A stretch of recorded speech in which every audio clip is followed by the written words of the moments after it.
Kuku Supriyono, tersangka pencurian di rumah sakit yang sudah beberapa kali melakukan kejahatannya, dibawa ke Polrestabes Palembang setelah pengobatan luka tembak yang dialaminya karena dilumpuhkan saat penangkapan. Tersangka ditindak tegas polisi karena berusaha melarikan diri ketika polisi akan menangkapnya. Polisi mengetahui identitas tersangka saat pasien rumah sakit melaporkan jadi korban pencurian saat dirawat dan mempelajari rekaman CCTV rumah sakit. Setiap melakukan kejahatannya, tersangka masuk ruang rawat berpura-pura membesuk pasien.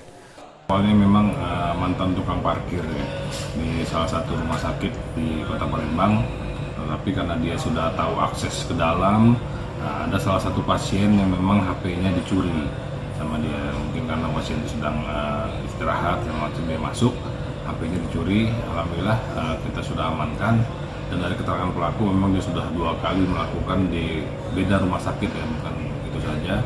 Dan kita amankan untuk kita kembangkan lebih lanjut untuk mungkin TKP-TKP lainnya. Untuk proses hukumnya tersangka kini ditahan di tahanan Polrestabes Palembang. Yudi Kiswanto, Kompas TV, Palembang, Sumatera Selatan.